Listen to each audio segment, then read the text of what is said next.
Everybody, welcome to this week's version of Pass the Rock. Obviously, we're going to have two this week, one today and one Thursday. We want to start today off with a little tribute to Chris Mortensen.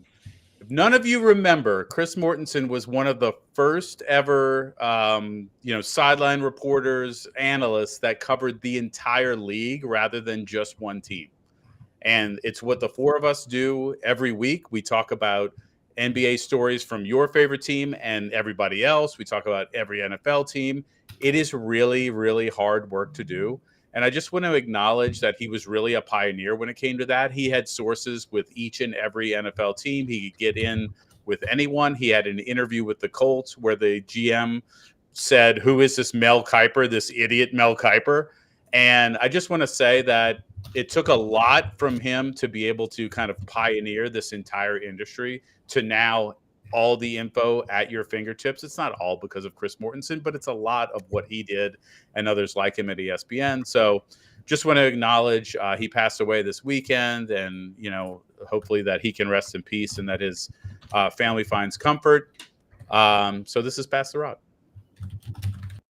Could one of y'all pass the gosh darn rock? Hey, yo, I'm trying, I ain't lying, and hosting this will be Brian. Posting like Kobe Bryant, flying to see the pilot. Hit the hezzy, we got Jesse, opinions get kinda messy. A fan of out of lefties, from football to racing jackies. He go silly when he go deep, sheesh, is Zach Zeman. Teaming up with Jack, we stack the whole team, man. Pass the rock, don't stop the shot clock. Smack the slap shot, come on, now let's talk. Pass the, yo, partner, pass the rock, for real.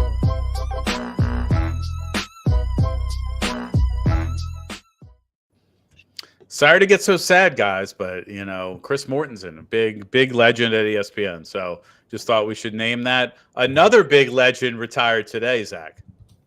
Yes, Jason Kelce, after 13 very successful seasons as a Philadelphia Eagle, has officially retired today. I watched that entire press conference. I teared up, I'll admit it. Very long speech he had, but it was very heartfelt.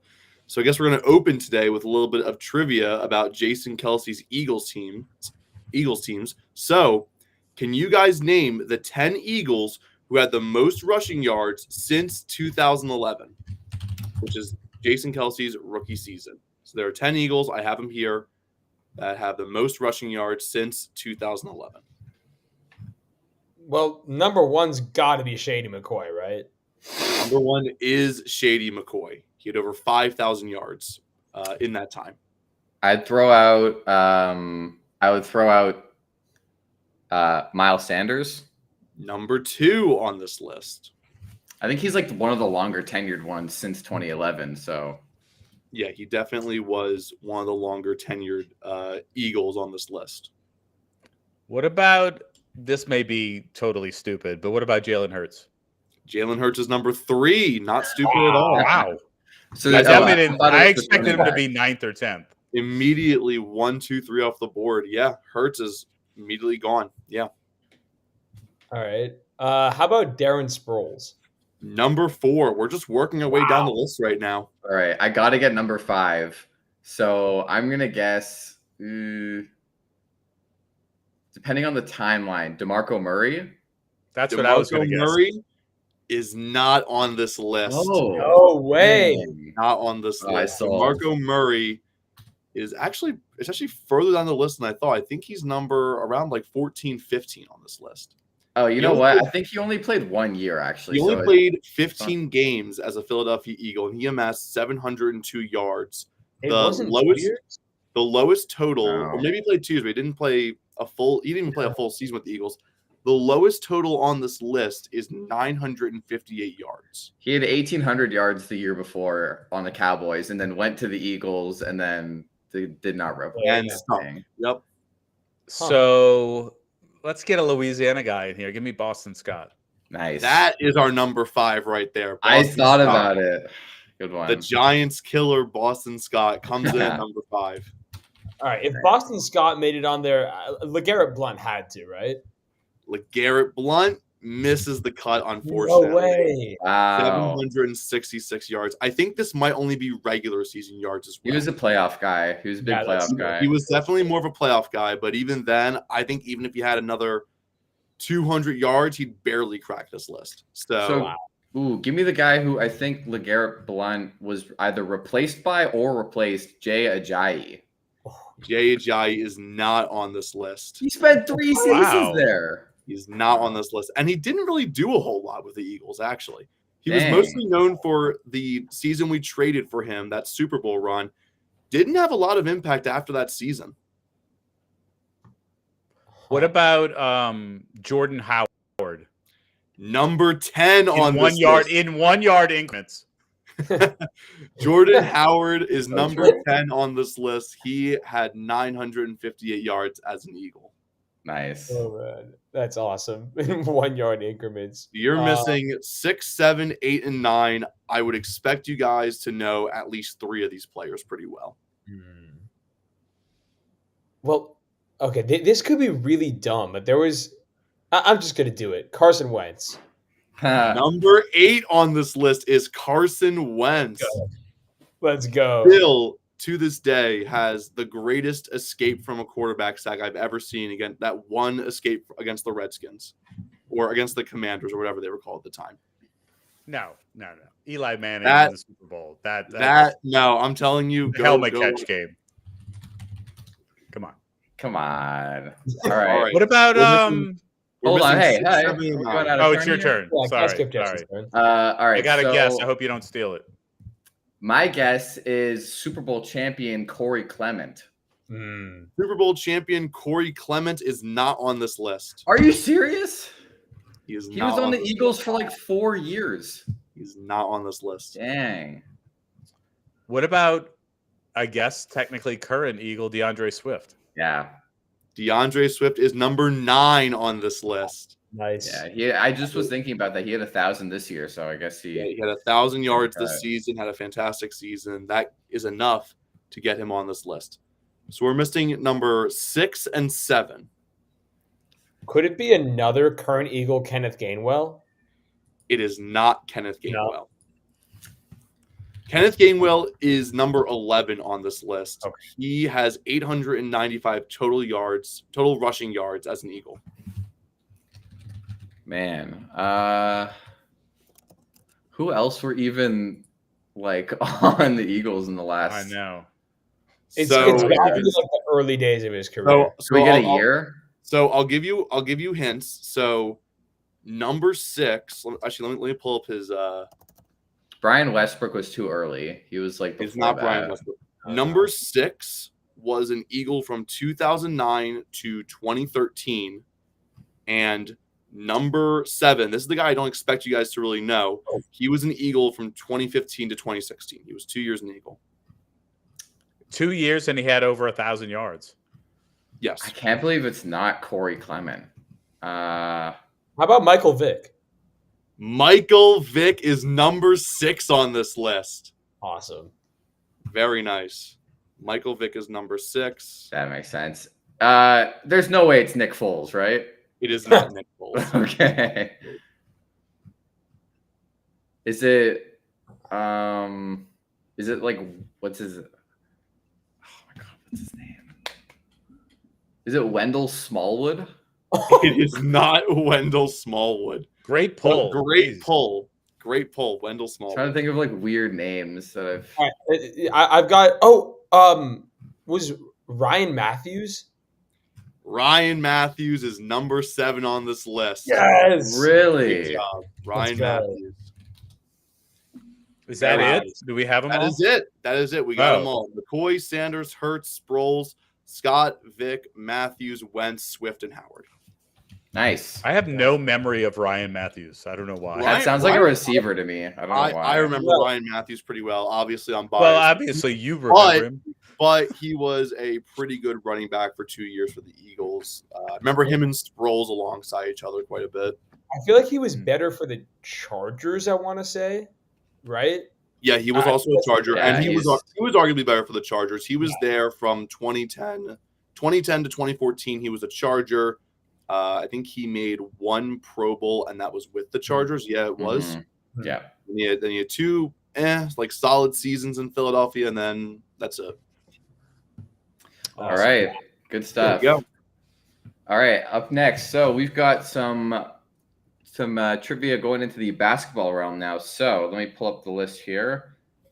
And all right, so can you name 15 players to record a 30-point triple-double?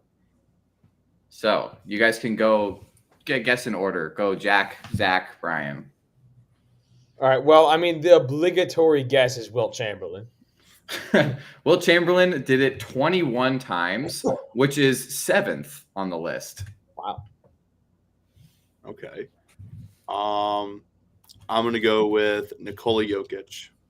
Nikola Jokic has done it 29 times, good enough for 6th on the list. Wow. All right, Russell Westbrook. 48 times, which is the second most all time. Got to go with the Big O, right? Big O, number 1 with guess. I'm going to give you an over under. Big O has done this over under 75 times. It's got to be over. I think he's done it Just like because. 100. I think it's something Over. ridiculous. Over. 106. Oh, God. That's insanity.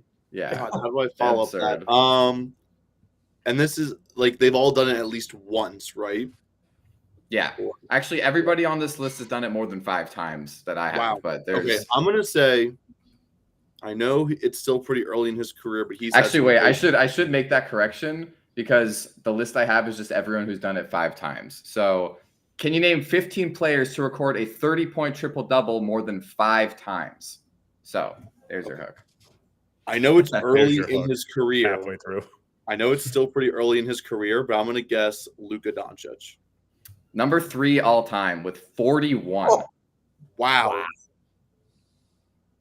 You're gonna hate now, Brian? Yeah, he literally averages I have that. nothing to say other than he did it yesterday and it didn't help.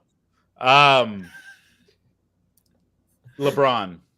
LeBron, number 4 with 38. How about James Harden? Number 5 with 35. So you guys have 1 through 7 locked down. It is pretty wild that Luka's done it 41 times in his short time in the NBA. It's absolutely Yeah. insane. I know he's Like I thought that was a typo, but I don't think it is. I knew he was a walking bucket, but this is ridiculous. Yeah, I mean, how many times is he getting a triple double without having scored 30? I mean, he Right. just like scores 30 every night. Like, book it, it's done. Happen to get a triple double along the way. I'm trying to think of someone. You know what? I'm just gonna. It feels like a shot in the dark at this point. I'm gonna guess that Jimmy Butler has done this. Jimmy Butler has not done it more than 5 times. Interesting. Jimmy Butler's my go-to throwaway guess at this point. And there, Yeah. I'll just get it out the way. Sabonis is not on this list either. No, no. Are you Nice. kidding That me? was we had to wait till we had one left and then guess. Right. Yeah. Give me MJ. MJ is on the list. He has done it 16 times. Number 9. Give me the other MJ, Magic Johnson. Magic Johnson, number 8, Nice. has done it 17 times. You know, There's he a wasn't pattern known here, Zach. You have a very clear guess. He wasn't known for passing, but I'm gonna guess Kobe Bryant. Kobe Bryant has done it exactly 5 times. All right. I was gonna say Larry Bird to go with the what we were doing there. Well, Larry Bird has also done it 17 times, tied with Magic Johnson. How about Kareem Abdul-Jabbar? Kareem Abdul-Jabbar has also done it. He has done it 8 times. How about Stephen Curry? No. Triple doubles? I have a guess What am I thinking? that I don't think is right. I don't but even know wanna- if Curry has done this once. Yeah. Like, probably, but What? Yeah, I have a guy who doesn't like to pass, and I don't think is willing to get the rebounds either. But let me guess, KD. Kevin Durant has done it 6 times. Oh, okay. So that is 13 total. You guys need 2 more. Okay. How about Scottie Pippen? Scottie Pippen has not done it 5 times. But so you guys have you have the entire top 10 except for one guy who's also done it 17 times, and then everybody else is less than 10. How Gotta about go that one. How about Tim Duncan? Tim Duncan has not done it more than 5 times. Okay. Luka big better than Tim fundamental. Duncan? Crazy. The big fundamental. Shaq with blocks. Shaq is not on this list. Although I would be interested if he did do that with blocks, but I don't think so. How about Hakeem Olajuwon? Hakeem has done it 5 times. Good job. Good. That's a good one. There are of the players left, there's one current player and everybody else is pretty old. All right. How about Dirk? No, Dirk Nowitzki has not. He's not current or pretty old. What? Yeah. I wanted to guess it. By the way, Shaq has 2 triple doubles in his career. One with 10 assists playing for the Heat, and one with 15 blocks. I would have playing for the Magic. loved to have been at that game where Shaq had 10 assists. Yeah, 15 I would points, like to 11 rebounds, 10 assists. Like, And guess what, Jesse? It was against the Against Raptors. the Raptors, yeah, of course. All right, last name. We need one more, and yeah, there are quite a few guys from like a longer time ago. A few like 80s, 90s, and then yeah, there's one current guy. How many? We only have one left? Yeah, just one left. The one current guy is not hard either. Oh, we have one of each of those categories left? No, you just need one name, but I'm saying of Oh. everybody left on my list, only one of them is current, and everyone else is like some level of old. Current.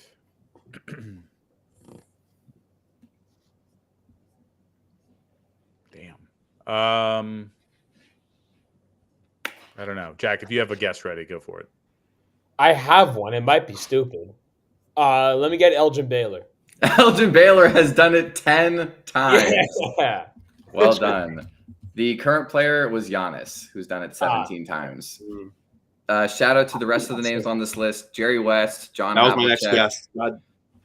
My next guess was going to be Jerry West. John How did we Havlicek, not guess?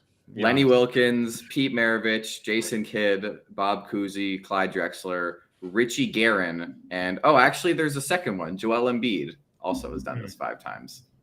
Lovely. That's crazy that you didn't. He was the last name on the list, but Lovely. well done. Yeah. All right. Up next, Zach. Going back over to you. Yes. All right. By the way, Zach, before you start, there's some comments in the chat. Nice haircut, looking fresh, and great beard. I don't know if that's about me or you, but it's one of us. It has to Yeah, be. definitely not me. I shaved it. Clearly not me. Yeah. Yeah. I mean, I did get a haircut today, so thanks for noticing. Then it's you. There we go. Hurt Brian's feelings. All right. So, Had can to you work guys name the top 10 leaders in career 50-point games? So these players scored the most 50-point games in their career. The lowest amount on this list is 11. How many are we naming? 10? 10, the top 10. Can you say the Top hook 10. one more time? The audio went out for me a little bit. Okay. Can you name the top 10 Can you name the top 10 career 50-point games leaders? All right. Number 1 has to be Wilt. All right. Over under 100 times Wilt did it. Over. 274 times. How about this? Over under 130 times Wilt Chamberlain did it. Still over. Yeah.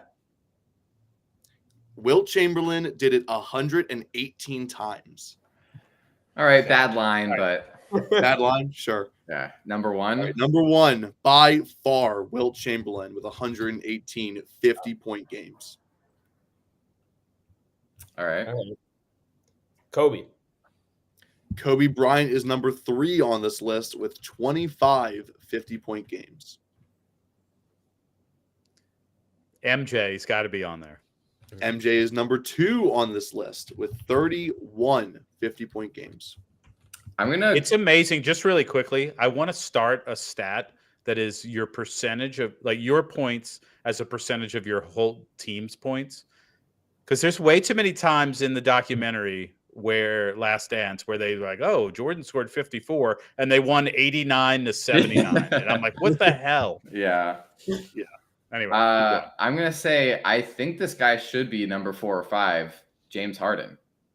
James Harden is number 4 on this list with 23 career 50-point games. Nice. I'll take Kareem. Kareem Abdul-Jabbar is not on this list. No. He Wow. is not.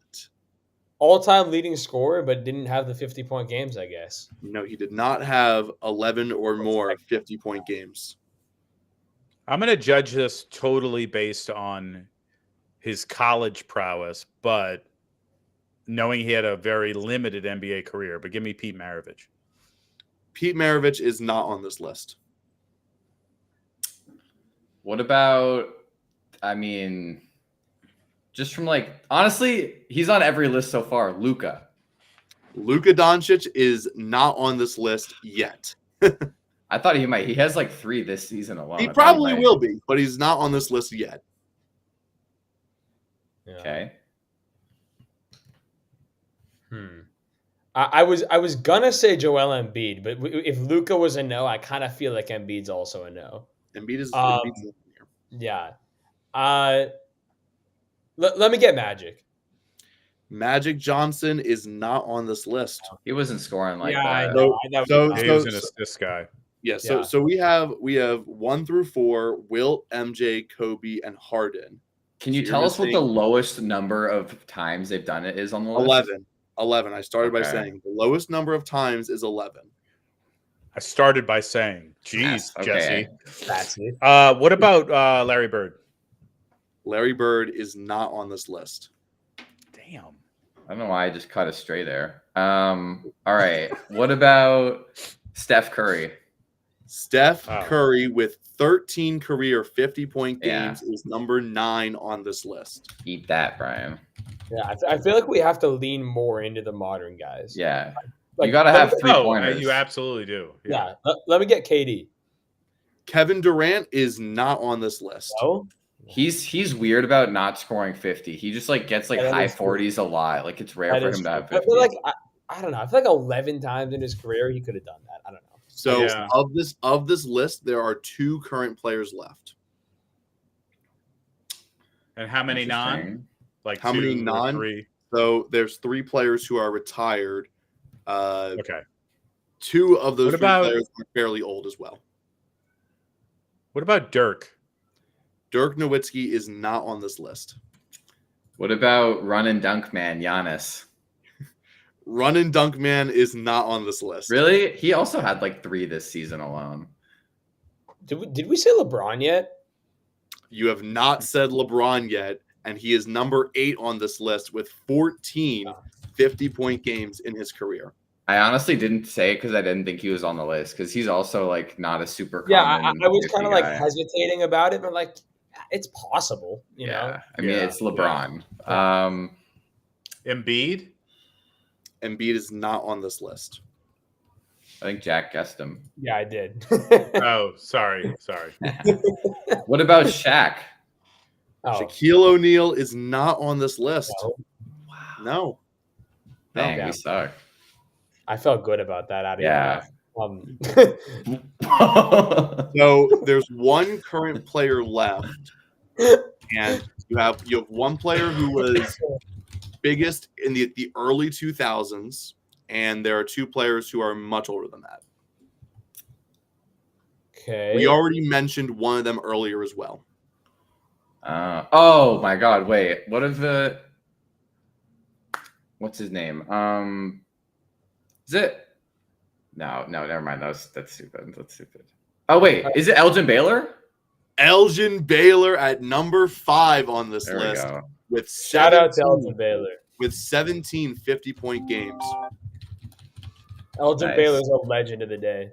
All right. Brian, you guessed Larry Bird, right, Brian? Yeah. How about Allen Iverson? Allen Iverson with 11 50-point games is number 10 on this list. Nice. So you're missing 2 players. One of them is a Both current player. retired? One of them's a current player. Oh, The other played from 1965 to 1980. Is it Dame? Is Dame the current player? Damian Lillard with 15 50-point games Damn. is number 6 on this list. Chat has been screaming it. Yeah, I know. Oh, for the past have couple they? minutes. Chat has been Yeah. all over it. Shout out Only Shifty in the chat. He has been all over What this. He got about- it right. I couldn't speak, but great job. No, it can't be him. Wait, you said this guy's in the 60s and this guy has like 15 50-point games? This guy has 14 50-point games. He played in the Dang. 60s. Most And of his it's not career Wilt on it's not Wilt Chamberlain. Most of his career was on the Warriors. Moses Malone? No, was he Not a Warrior? Moses Malone. Rick Barry. Rick Barry with 14 50-point games rounds out this list. Yeah, At I number never would have got that if you didn't say Warriors. Yeah. Wow. Yeah, I was shocked when David sent that to me that it was Rick Barry on this list. But That's there you wild. go. There's your 50-point scores. Nice. All right, moving on. So let's talk about Phil Jackson for a second. So according to Phil Jackson's 40-20 rule, which means you have to win 40 games before you lose 20 to truly be a contender, there are only 4 contenders in the NBA: the Boston Celtics, the Thunder, the Timberwolves, and the Denver Nuggets. So the Milwaukee Bucks are 40-21, the Clippers are 39-20, and the Cavs are 39-21. Does this mean that all hope is lost for those 3 teams and that our champion will be one of the 4 that have beaten this rule? Well, I mean, I can start with the Clippers. All hope was lost the second they put on their jerseys this year. I mean, the second the Clippers logo came out on their chest, the season was over. But in all seriousness, I mean, honestly, I would say my 2 championship favorites at this moment would be okay in the 40-20 rule. I would say Boston and Denver would be my 2 if I had to pick 2 right now to be the top front runners. After that, I mean, Milwaukee's got Doc Rivers now. They're bound to choke. The Clippers are the Clippers. And Cleveland, I think, is a good team, but I don't know that Cleveland's made of championship material. The 40-20 rule, it might apply this year. Like it might be more of a gut feeling, but I think the 2 best teams are Boston and Denver, and there's something off about those 3. Like I'm with Phil here. Zach, what do you think? Do you think that the Clippers, the Bucks, or the Cavs can make it out? And, you know, in the last 30 champions, I believe 27 of them have met this criteria. So there are some that haven't, obviously. Most notably, the most recent one was the 2021 Milwaukee Bucks. They did not do it. And here they are again at 40-21. So out of the 3 teams that do not meet this criteria but are very close to it, contrary to what Jack believes, I think I have the most faith in what the Clippers have done this season. They have the best built team, in my opinion, out of these 3. I agree with Jack's sentiment that Doc Rivers is a choke artist and that Milwaukee probably won't win with him leading the way in the playoffs. I just think you look back at Doc Rivers' reputation, which is also part of the Clippers' reputation, and you just see his track record of just blowing leads. I think that will still apply. It's the same guy. We haven't seen any change like that. So I don't have a ton of faith in Milwaukee this year, but the Clippers are just working like a well-oiled machine. As long as everyone can stay healthy, I see no reason why they couldn't defy this rule.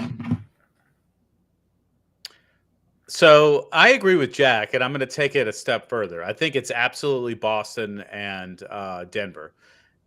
I think the first round series are all going to be very exciting because I do think there's parity between like the top and bottom half of the West. But ultimately, when Denver really, really starts trying again, which I think we saw the other night after LeBron broke the record, they were like, okay, that was sweet. Now let's go ahead and play basketball. I think it's going to end up being a Boston-Denver series. So I think the first round is going to be exciting. You're going to have a little bit less exciting, and then you're going to have the NBA Finals, which is going to be awesome. So, but I think by far it's Boston and Denver, and I don't think it's particularly close in either conference. I think Minnesota could lose in the first round if they get a weird matchup like Dallas. They have the defense to stand up, but they don't necessarily always have the offense to, if a game gets out of hand, 125, 130, something like that. OKC is close. I think the number of foul calls that Shea will get will keep them in most of those games. I just think they're a year away. Same with Minnesota. So the Clippers, yes, they've been impressive. They have stretches where they've been really, really impressive, but that it's going to fizzle. And then Cleveland and Milwaukee, I just think there's no chance they're jumping Boston in the East. All right, fair enough. Let's look at the West then, Brian. Take us away. Fair enough. That was an anticlimactic ending there. All right. Rank the top 4 teams. Let me start that over. All right. Currently, you have 4 top seeds in the West, right? Think about that. Rank the top 4 seeds in the West by your willingness and interest in playing them.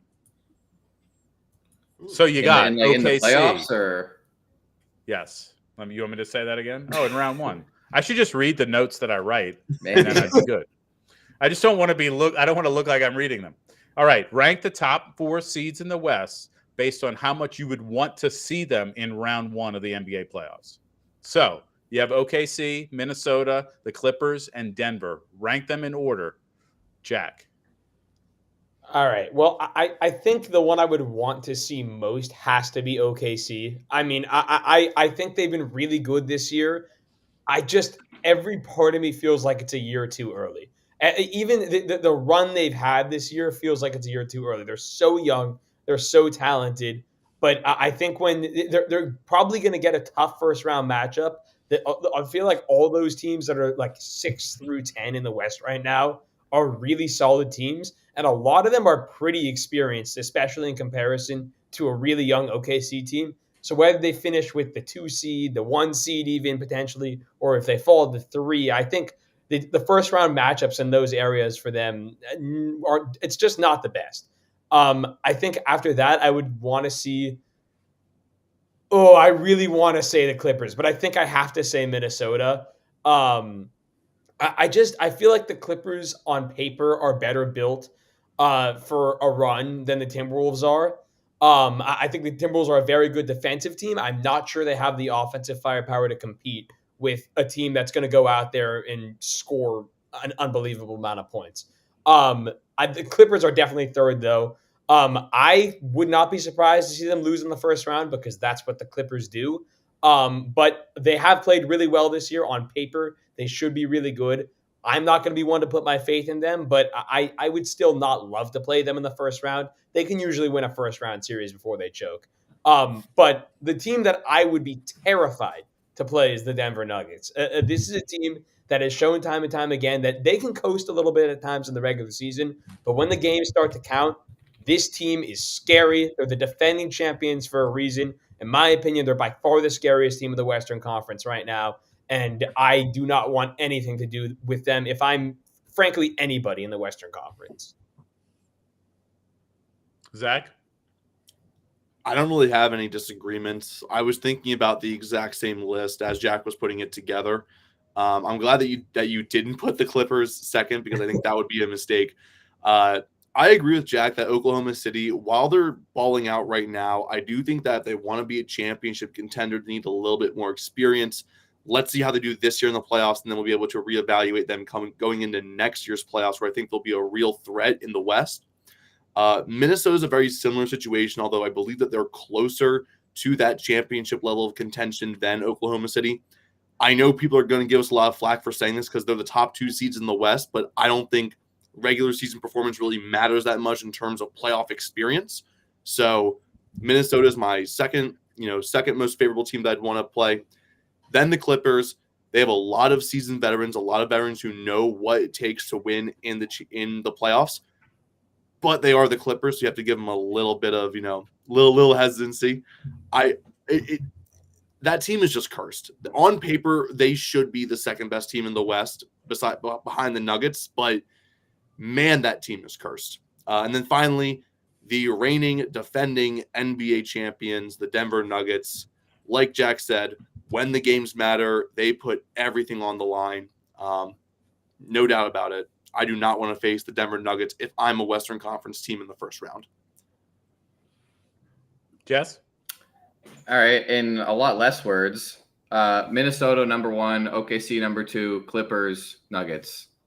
I think that Minnesota is good, but I'm honestly OKC is the hottest team right now. And when it comes to experience, Minnesota doesn't have really that much more playoff experience, maybe a round or two. I mean, they lost in 5 to Denver last year, and they went like 6 with Memphis the year before, both of them in the first round. So 2 first-round losses isn't like a huge leg up, and I just think that OKC has been the hottest right now. So Minnesota 1, OKC 2. The Clippers do scare me more than either of the first 2 teams, just based on their roster. And if they're all healthy in round 1, and based on how hot they were before the All-Star break as well, like I don't really think anybody is beating them 4 times out of 7, unless it's the Denver Nuggets. So Denver Nuggets are the 4th team, and definitely don't want to see the defending champs last. Yeah, I agree with Jesse. I think the Clippers are 3rd on this list. I think y'all are giving. I mean, Jax obviously, has hatred for them being a in-city rival, but and I don't mean rival in the fact that they win a lot against the Lakers. I just mean they're there. But that team scares me. If I'm thinking about the Pelicans and how they match up or whatever, give me the Timberwolves, because all I have to do is score over 110, and I feel pretty confident about that. I don't want to mess with Shea, but I'll take them, before the Clippers, and then Denver's obviously last. I think the Clippers team, it was an experiment I didn't think would work, and I think it's worked a ton. So I could see them, it's sad because those top 4 teams, and I guess whenever there's a top 4 team, there's never any glaring weaknesses. But with New Orleans being 5th and knowing you're gonna have to play one of these teams, that's the order I would go with. And the Clippers kind of scare me.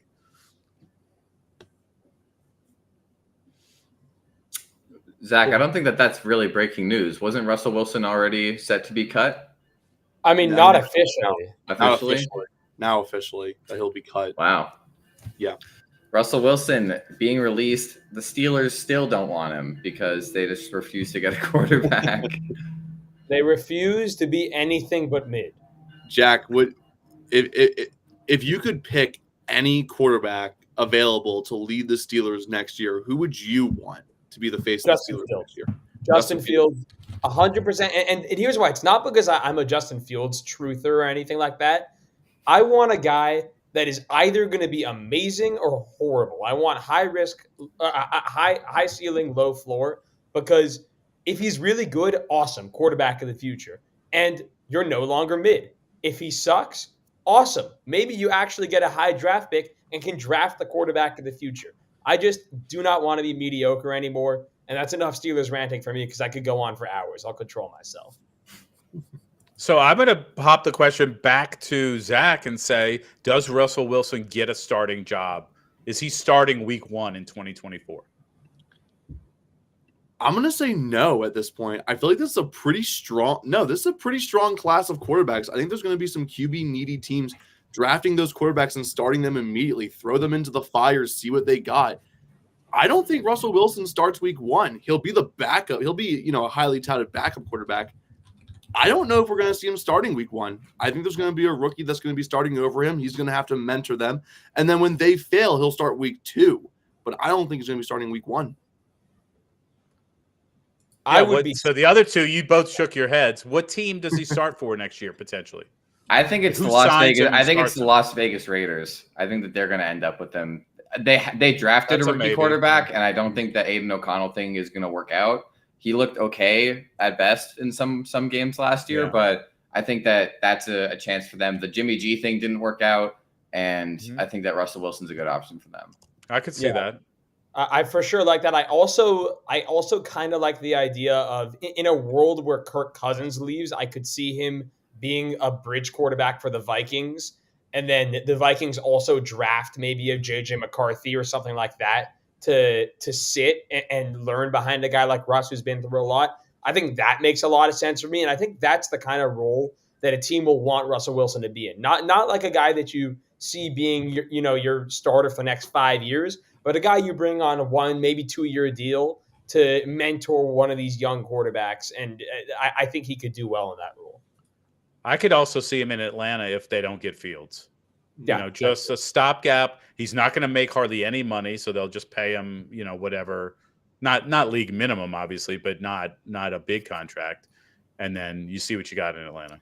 It's just so funny how much the Broncos traded for Russell Oh Wilson, my god, yeah. and to just release him after a year is kind of crazy. And The amount of think about the two Deshaun Watson and Russell Wilson in the same year being traded, and the amount of assets, and I mean, obviously Deshaun's still on the team, but The Yeah. debate between which of those trades is worse will be like that will be as old as time, and I don't think there will Yeah. ever be a correct answer.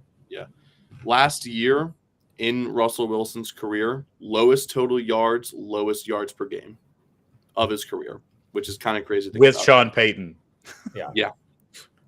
Just Low real it. quick, Also give a first round pick. just to read out what Russell Wilson was traded for. So Russell Wilson and a 4th round pick. In exchange, the Seahawks received Drew Lock, Shelby Harris, Noah Fant, 3 first-round picks that became Charles Cross, Tyreek Smith, and Devin Witherspoon, Boya Mafe, and Derek Hall, both second-round picks. So 3 firsts, 2 seconds, 3 players as well, one of which who might start at quarterback for the Seahawks next year. I don't know if it's going to be Drew Lock or if they're running Geno Smith again. And Shelby Harris is pretty good, and Noah Fant is their starting tight end. So 8 players for a guy you release after 1 year. And I'm just saying, if they had traded Devon Witherspoon for Russ straight up, that would have been a ripoff in itself. Yeah. And I don't know. I think there actually might be a case that this trade is somehow worse than the Watson one because Watson might actually end up playing more games than Russell Wilson did. And they made the playoffs. Jesus Christ. Here's the craziest thing I'm seeing about this deal, right? By releasing Russell Wilson, the Broncos will take on an NFL record $85 million in dead money. For context, that's more than the last 2 dead money records combined. That is by far the most dead money in NFL. If you want to ask how much does Sean Payton hate Russell Wilson, it's $85 million worth. That is insane. They're paying $85 million to not have Russell Wilson on the team. That's wild. Mr. Unlimited, baby. All right. Moving on. We go back to the NBA here. So we talked about most improved last week, and we talked about the defensive player of the year. Let's talk about one of the other awards left. So who deserves the 6th man of the year award in the NBA? Our award front runner right now, Malik Monk, Norm Powell, Tim Hardaway Jr., Karis LeVert, Naz Reid, Russell Westbrook, and Ben Mathurin lead the way currently in the odds on whatever betting site you use. So Malik Monk currently the leader. He plays a lot of minutes for the Kings as well. But he's currently the leader. So Jack, I'll ask you first. Who should be 6th man? I mean, my pick would be Naz Reid. I think he's been awesome this year. I think that he's such a huge piece of what the Timberwolves do. Just serving as that 3rd big man in the Cat, Gobert, and obviously Naz Reid rotation. But it's not just Cat and Gobert. Like when you talk about why the Timberwolves are so successful down low, Naz Reid is a key piece of that. And he might not have the counting numbers that some of these other guys do, but if we're talking as far as impact of what this guy does on the floor, that's what you want in a 6th man, a guy that's going to come in off the bench, be a spark. And when you have to rest one of your 2 all-star level guys that are big men, you've got a guy that can step right in. You feel completely comfortable with him in the game. That's the definition of a 6th man of the year. All right, Zach, what do you think? I mean, if we're talking about a spark plug, Malik Monk is the 3rd highest scorer on his team right now. There's a reason why he's the favorite. He's been going off recently. I know we just saw him score 39 the other night, but he's averaging 15.4 points a game, 15 points a game off the bench, being the 3rd highest scorer. Definitely the spark plug that the Kings want off their bench to continue their high-powered offensive style of play. So I think there's a reason he's the favorite. As long as he keeps it up, he could definitely win this award. Brian? I love the Naz Reid pick, and I love that because generally once you win a 6th man of the year, then the next year you're a starter. And I think everything points to Naz Reid being paired with Rudy Gobert in the future. And then obviously, whatever has to happen with Cat does. But I would also like to honorably mention Russell Westbrook. He should win it, not just because of what he does by by coming off the bench and leading the 2nd unit, but because it was his idea. And this is Russell Westbrook, one of the let's just say, shoot first, obviously, build up the stats kind of guys. And he did something that was really, really, really good for the team, kind of without the coach, having to come up with the ideas himself. So I think Russ deserves it from that standpoint that he said, I can make this team better by going to 6-man, and maybe I win an award I've never won. I actually 100% agree with Brian. I think Russell Westbrook embracing what it means to be a 6-man and not just coming off the bench and scoring 15 points a game like most of the guys who win this award do, but truly leading the second unit and embracing that. Not to mention he's on the best contract in the NBA. Like $4 million for Russell Westbrook is insane. He earns less than probably most of the 7th, 8th guys on a bench on most NBA teams. And this is a former MVP who's not that far removed from being that good. So yes, it's not the same Russell Westbrook that we've usually seen, but the fact that he was willing to take the contract and the role of being a 6-man is why guys like Carmelo Anthony aren't in the league anymore. And he is. So I think Russell Westbrook embodies what it means to be a 6th man. And, he does start some games for them, but I think overall he just embodies what this award is. The other name I do want to give a shout out to is Tim Hardaway. I think that he's been really, really great this year for Dallas. The hard part is he started so much for Dallas in his 5 or 6 years there that I just don't really think of him as a 6th man. I know it's kind of a newer role for him since the Kyrie Irving trade, but he started so many games for the Dallas Mavericks that he's just kind of a Maverick starter in my mind at this point. But he's also just easy 15 points off the bench when you need it. So overall, we'll see. Malik Monk has started actually 0 games this season. All the other guys have started 5 or 10. Malik Monk has started none. He plays 26 minutes a night, most of that off the bench. So shout out Malik. Let us know in the comments who you think should be 6th man of the year. I think it should be maybe Grady Dick. Who knows by the end of the year? It's funny that Norman Powell and Russ are on this, though. At the rate the Raptors are going, Grady Dick might be a starter by the end of the year. That's true. It's funny that Norm Powell and Russ are on this list, and Norm is actually higher on the odds than Russell Westbrook is, being on the same team. All right, time for Zach's favorite part of the show where we get to talk about Glenn Rivers. So the Milwaukee Bucks have won 5 straight since the All-Star break, but they have a very tough stretch ahead. So I'm going to read you their next 10 games, and I want you to predict their record in these next 10 games. All right, Zach? So Milwaukee won 5 in a row. They face the Clippers, the Warriors, the Lakers, the Clippers, the Kings, the Sixers, the Suns, Celtics, Nets, and Thunder. So of all of those teams, I believe the Nets are the worst, record-wise. Maybe the Lakers, actually. But so in those 10 games, how many are the Bucks winning? Wait, did you just say the Nets are better than the Lakers record-wise? The Nets are 10 games back of the Lakers. I have no idea what the Nets record is, honestly. All right, I think the Warriors are worse than the Lakers right now too. So. I believe they are too, but the Nets are 24 and 36. All right. They're by far the worst. So the Nets are the easy on the Lakers strays here. So I believe the Nets are actually the only team. The Nets are the only team under 500 on this entire list. So I'm just gonna say, looking at that 5-game win streak, they beat the Timberwolves. They outscored the Timberwolves, so that's a legitimate win. They beat my injured 76ers. They beat the Hornets in back-to-back games they beat the Hornets twice. That's nothing. And they beat the Bulls, which I also count as a nothing burger. So looking at this schedule, they play the Clippers. Okay, they're on a 2-game win streak. they're not even that. So looking at the schedule, I think the Clippers match up really well with the Bucks. I think that's 2 losses right there. The Warriors and Lakers games, they're both away. It looks like the Bucks are on they're going to be on a 4-game West Coast road trip with the Warriors, Lakers, Clippers, and Kings. And I mean, I feel like that's a pretty tough stretch for them. I could see them easily going 1-3 in that stretch alone. So what is that now? That's now 1-4 in the first 5. Then they host the Sixers. That's going to be a win. So 2-4. Then the Suns, Celtics, Nets, and Thunder is what's left. Jesus, that is brutal. I'm gonna say they go 3-7 over the next 10 games. Oh That's my honestly God. not. That's honestly not bad because it's tough, and they face. It's a really tough schedule plus a 4-game West Coast road trip. That can be brutal for a lot of Eastern Conference teams going all the way out west. So I've seen it before. I'm sure it will happen again. I think there's a legitimate chance they go 3-7 on this 10-game stretch. All right, Brian, what do you think? Bucks in the next 10 games. They're going to be 6-4. I don't have. Look, I was the one that was most against the Bucks trade for Dame and what that did for their team by getting rid of Drew Holiday.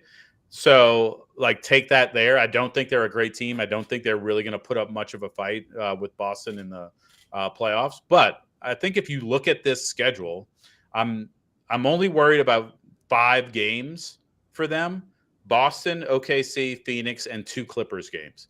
So I'm giving them a split with the Clippers and losing to Boston, OKC, Phoenix. Now, you may be able to trade 1 or 2 of those games with, like, the Lakers or Golden State, but I have really been unimpressed by those 2 teams of late. So I'll give Milwaukee 6-4 in this stretch. I don't think it's a great stretch. I don't think they, gain any major ground, but they're going to win more than they lose. They're just too good. All right, Jack. All right. I think 6-4 is like the absolute ceiling that I see. I could see it. I think I'm going to say 5-5. I think they lose at one of the Golden State or Laker games. I don't think they win both of those. That 4-game West Coast trip is absolutely brutal. I actually think Sacramento is another one that's droppable. And I will just have the Lakers, I believe, are 9-3 in their last 12. So take that as you will. But I think that this is a rough stretch for the Bucks for sure. I'll say 5-5. I think that's fair and realistic. Yeah, we'll see. So they were 40-21 going into this stretch. We'll see if they come out what they come out with. I think personally they go around 5-5 as well. I think they split the Clippers series. I think that they lose to Boston, and I think that they lose probably OKC and then one other game somewhere in there. But I feel good about them beating the Warriors. The Warriors cannot match up with them at all. The Lakers will be a tough one. You have LeBron and AD. It's a good matchup in the front court. But Sacramento could be very high scoring, and that kind of fits their philosophy of abandoning defense, going with the Dame thing. And then I think that they could probably take Phoenix, and depends because Devin Booker also just got hurt. So it depends if he's back by then. Yeah. And also Bradley Beal sits out every other night, and depends how Kevin Durant's feeling, if he wants to shoulder the whole load. And Brooklyn sucks. They should definitely win that game. So it's going to be a tough stretch, but honestly, this is going to be a make or break 10 games for the Bucks. I think they've won 5 straight. They're starting to gel a little bit, and we'll see. They're going to be put to the test against 10 very solid opponents. So, and after that, they actually play the Lakers again. I think the 11th game after that. So it's going to be fun for them, and we'll see how the Bucks do in that 10-game stretch, and whether or not they'll still be the 2 seed in the East. So on to our last clip of the day. So let's draft a starting 5 of March Madness legends, and our college nerd has the first overall pick of this draft. I'm so excited. I'm so happy that we're talking college basketball. It's March. We're feeling good. And I don't think there's any single player that can represent March Madness more than the 2011 Cardiac Kemba Walker run. I think that has to be the number 1 pick. It might not be the greatest single player of all time, but that 2011 run with UConn and Kemba Walker is the most impressive tournament run ever. Wow. Yeah, it's a great first pick. There's a lot of players I feel like you could go early in this. But for my money, give me Carmelo Anthony in his lone year at Syracuse going all the way to the Natty. Just a phenomenal tournament run there. Nice. Yep, that's a good one. All right, I'm going to take one of the best players from not a huge school and give me Steph Curry from his Davidson run at the point. There was no run. Well, I mean, his. You're just taking step. I get it. days, I get yeah. it. I mean, no, they did. They pulled off an upset. I think they beat Gonzaga. Maybe it was. Yeah, they and won he one 31 game yeah. one year. Yeah. And he went crazy in that game. To be fair. Yeah. Yeah, I mean, let's not forget that. I mean, he was the NCAA season scoring leader in what was it, 08 or whatever. I think it's, Yeah. So yeah, it's not just about the tournament and how it ends. It's about him being that good in college. Anyway, I got you. All right. So I get 2 picks on the turn here, and I don't want to go too old by picking Kareem or anything crazy like that. But I am going to take Christian Laettner, a player that I hated when he played at Duke, and so did half of the country. But he was money when he needed to make a game-winning shot. He was always tough to eliminate.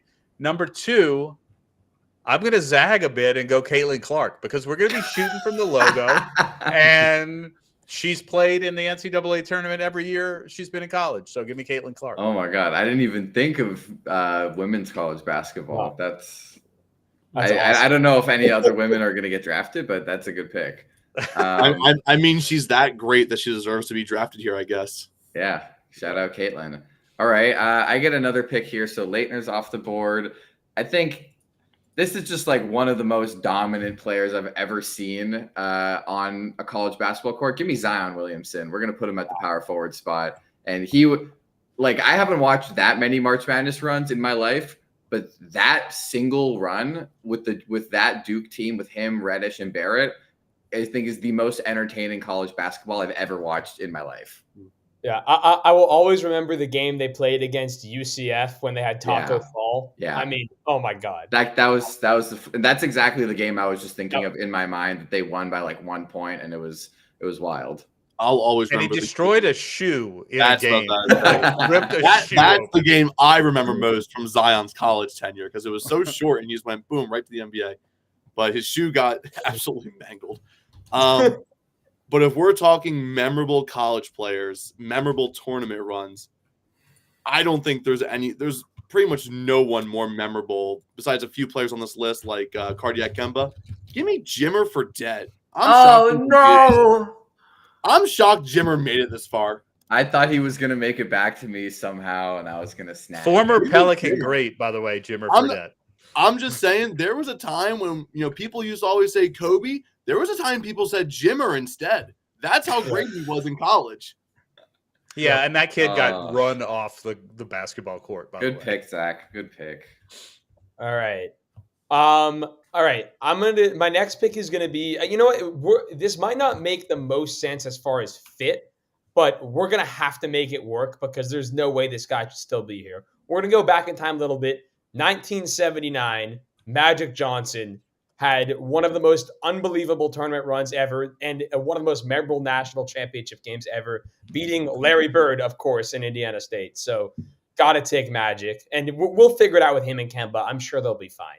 And then Kemba's going to take a side. He's going to just be the off guard. Just to oh be yeah, clear. no, but I mean, look, if I want someone to hit a buzzer beater, though, I think I'm going to Kemba. Yeah, fine. All right, and then I have to go with my biased pick next. It's got to be Frank Kaminsky. I mean, come on. I can't let him fall. I need him on my team. And he was unreal in 2015 when Wisconsin made it all the way to the national championship only to lose to Duke. We don't talk about it. But Frank Kaminsky was unbelievable in that national championship run. That is ridiculous. Look up his stats. Watch the highlights. He was unreal. Yeah. He's definitely one of the 5 best centers to ever play in NCAA basketball. All right. I Well, agree. Brian, earlier you picked a hated Duke player. I'm going to take another hated Duke player. Give me JJ Redick here.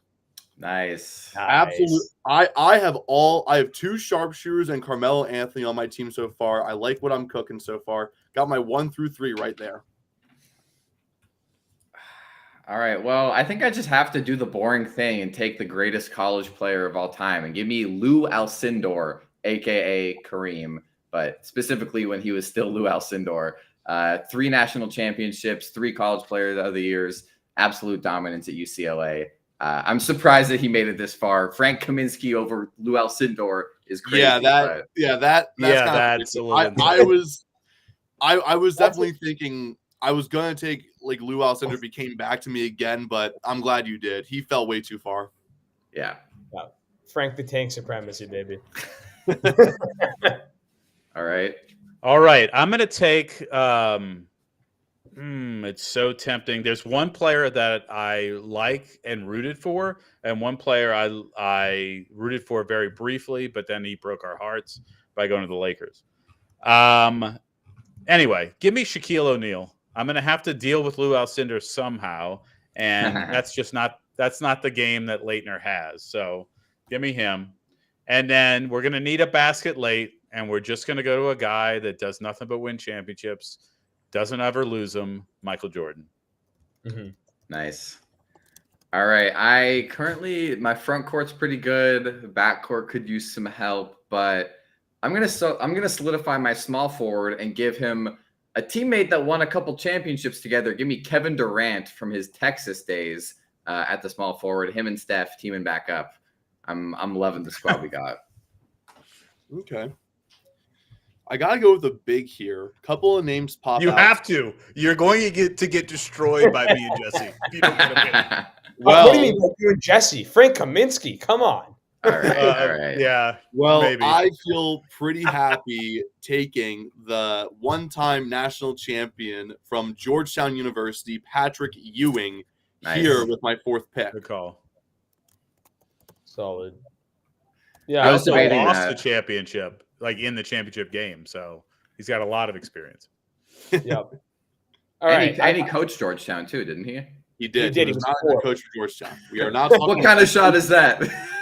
We are not talking about his coaching tenure. Pat, just go sit on the bench. I got this. Thanks. Yeah. Oh my God, that's great. All right, Jack. All Two right. final picks here. Yep, got to round out the squad, and I've got two pretty good ones here. So first, I'll take a two-time national champion. Oh my God, two-time national champion Al Horford was dominant in his Florida days, and led them to two national championships. So fantastic player. I think he's going to be a nice big man duo there with Frank the Tank. And then I really need a forward. That's where I think I was lacking most with guys on my list here. And I'm going to go with a guy that had a really incredible Cinderella run. Give me Gordon Hayward from when he was at Nice. Buffalo. Had a fantastic Cinderella run to take that team all the way to the national championship and was so close to winning it. And would have been probably the greatest Cinderella story ever. Okay. With this final pick, I'm not scared of Jack's team, by the way. Ooh, there's I have true March Madness legends here. I wasn't going for the flashy names. I want March Madness glory. you were not. I have going that for in everyone but Shaq. You were not going for the flashy names, but there's oh my God, there's one player who I have left on my list who complements this team perfectly. A one and done player who won the national championship in his only year there. Give me Kentucky Anthony Davis. Nice. Phenomenal single season. Phenomenal single season at Kentucky. Yeah. That's the Carmelo Anthony story too. So Yeah. Mhm. All right. Same story, but actually he didn't do as well in the national championship, but his season as a whole was dominant. oh yeah. All right, I got to take probably a shooting guard now. I was a little lost, but Jack said it's all about taking the guys who are really stood out in college. Let me get a two-time NCAA champion, a guy who had one of the best March Madness runs that really shot his name up in the draft stock, and he's having a great year now. Give me Dante DiVincenzo at the shooting guard. Amazing from Villanova. I know there's a lot of options you could go, but two-time champion. He was huge in both of those runs, and he's having quite a nice little career for himself now in the NBA. And he was a Warrior last year, so he already knows how to play with Steph. That's a great news. pick. That's the kind of pick I love to see. There you go. All right. I'm gonna end it all here with a guy that let's just say had a heck of a run in the 2000 season, and from Michigan State, from Flint, Michigan. So he deals with tough stuff all the time. He can't even drink his own water. Okay. Give me Mateen Ahmad Cleaves of the Michigan State Spartans, who had an unbelievable run to win the tournament that year for Michigan State and Tom Izzo. He's going to lead my squad. He's going to be bringing the ball up. Jordan, just get to your spot, and Caitlin, just run to the logo and be ready. I can't wait to see Zach attempt to spell that name in the notes. I have no idea what I'm doing here. I How was do you waiting spell that for name? it. How do you spell that name? It's here. I'll just do it for you. Thank If you don't know about Mateen Cleaves, obviously not a huge NBA success, although he played for 9 years in the NBA. Really? Yeah. Wow. Check him. Oh, that's a mistake. Check him out. I'm leaving it that big in our notes. Check Okay. him out because he had one heck of a run. It was crazy. All right, Mateen Oh, Cleaves. man. Look it up if you don't know it. I don't know it, so I will look it up. So shout out him. I was contemplating Dante DiVincenzo's a good pick. Maybe I should have taken John Morant. Maybe I should have taken Dwayne Wade. But I Dante. was contemplating Gotcha. Larry Johnson as well. UNLV. Grandmama. Grandmama. Grandmama. My two main honorable mentions: Derrick Rose, 2008 Memphis, outstanding, and Glenn Rice, 1989 Michigan. Mm. Danny Manning, 1980. What year was he? 88 for Kansas was huge too. He had a long NBA career too. Surprised Jack didn't take Shabazz Napier, but That he was the next Yeah. on my honorable mention. Oh, and Akeem Olajuwon. Like we should name Akeem Yeah, Olajuwon. he was not drafted. yeah, he's Anyways. all right. Comments. Who won? Who won this draft? I think I cooked. No I cap. I I think I cooked, y'all. I think there's only 2 teams on this list, and it's me and Jesse, and that's it. No, I cooked. I've got the guys that performed. I got the guys that did it. They were there. Yes, Zach, but if they played I in just a wanna- game against these I guys, just want to know Zach's team has absolutely 0 facilitators. It's just shooters and then AD and Ewing. I have yeah, what, walking who's buckets. bringing JJ Redick bringing the ball up? I guess I have That walking was buckets. Jimmer. maybe I have Jimmer. walking buckets. Anthony If Davis. will Jimmer probably brings the bring ball up, no one else will have any stats. Yeah, It's probably Anthony you Davis don't bringing need it to- up. It's AD. It's probably Melo bringing it up. Yeah, wait, no, this is college AD, so he was still a guard at that point, so he can bring the ball up for you. Oh my god, that's Unbelievable. awesome. Four No, that's out- awesome, and it's four a out couple style weeks away. basketball. Alright. We'll Four- be, four out, one in. Well, will that's all definitely we be have from the watching notes some today. March Madness. However, before we leave, I think we should have fun and we should play the ultimate roster from today because it'll be Ooh. fun. Let me Let's get do it it. the right size. All right, let's play the ultimate roster from today. We've got Super Bowl squads from Super Bowl 48, I believe, if my math is correct. So anybody who played in the 2013 regular season on the Broncos or Seahawks. So, I mean, quarterback has to be Peyton Manning. There's just that's it. I don't know. that's the Yeah, year he broke the Broncos. record. It's the year he broke the record. Is it? 2013? Yeah. That he broke which record? The passing touchdowns Yeah. record. Oh, you're right. When You're he right. had the 50. He had whatever. 55 that Yeah, year. you're right. Whatever. You're right. It was. I got confused with Super Bowl 50 for a second. So You're right. 2015 was his last year, and he was horrible he was that year. not good. Yeah. But No, 2013 is 100% this year. Well, then you Which- have to put his receiver, Demarius Thomas. Demarius for Thomas. sure. Yeah. Mm-hmm. So I think it's definitely him, and then It's a good Gotta be choice. Marshawn Marshawn Lynch. Lynch. Beast mode. Marshawn Lynch. Beast mode. yeah, it has to be Marshawn. So the Broncos running back that year, I believe, was either CJ Anderson or someone of the like. So I don't think he's close. Either On the way, field. it's not beast mode. No, but I was going to say for the flex, Oh, I don't know if that could be oh. him. So tight end, I think, is Julius Thomas. I believe that was the Broncos tight end that year. Sounds right. I don't remember who the Seahawks one was at that point. I think that's too Jimmy early. Graham. No, it's too early for Jimmy Graham. It No. was too early. Was It was it- close. It might have been the Jimmy year Graham, I after. think, was still like a Him? Packer Was- or a. Was it like Saints? Zach? No, he was a Oh, Seahawks. he We was traded or- him. The I Saints don't- traded him to the Seahawks. I don't think it was anyone notable from Seattle at this point. So I'm willing to say it was Julius Thomas. Yeah. Zach, I what do you think about this I flex? remember. Hmm. Flex is tough. 'cause I Doug feel like Baldwin? Doug Baldwin's definitely an option. Percy Harvin was Yeah. on this team. Jermaine Curse? Jermaine Yeah. Curse. Could be Jermaine Curse. I don't mind Percy Harvin. Golden like Tate. he was Could be the Golden second- Tate. Hold on. It could be Golden Tate. Remember, Who Golden was State the on his second? team. But Yeah, for, Broncos receiver. Was it Emmanuel Sanders? Was it Wes He was Welker? there yet. Oh, 'Cause Wes 55 Welker. 55 It might be Wes touchdowns. Welker. There's a lot left. Oh, or is it Eric Decker? Eric Decker, I think, also might have been in that situation. I think I like the idea of it being Wes Welker. I want to say it's That- Wes Welker. Was he already? It's probably a Bronco? Bronco. He was a I- Patriot until like 2012, I want to think say. this has to be Wes Welker's first or second year on the I think Broncos. 2013 was his first because 2012 he was still a Patriot. Yeah, I really think Yeah. it's Wes Welker. it's gotta be. I think it has to be Welker or Decker. I think those are the two best options. But if you're confident that Welker was already a Bronco, He definitely was a Bronco in that season. I think it was his first. It might have been his second because I know that he was part of the group that was catching balls from Peyton that year. The only thing is if Eric Decker had a better season with the Broncos. I know that they both had like a good amount of years, and I think Eric Decker might have balled out and then left the year after because I remember he went to the Jets like shortly after that, either in 2014 or 15. So tough. it's Decker or Welker toss up. You're like talking me into Decker.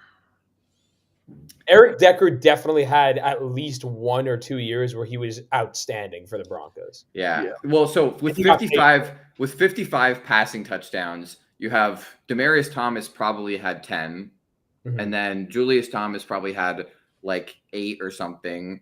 But you could bet that between Sanders, if Emmanuel Sanders was there, Decker and Welker, there's still like another like 35, 40 touchdowns to go around. So they all could have had like somewhere in the 7 to 10 range. I think I feel slightly better about Decker. Yeah. All right, let's run Eric Decker. Eric Decker, you are a Denver Bronco. Let's see. Oh, wait. All right. It's Ooh. not Marshawn Lynch? Who else would it be? Noshawn Moreno. Oh, my God.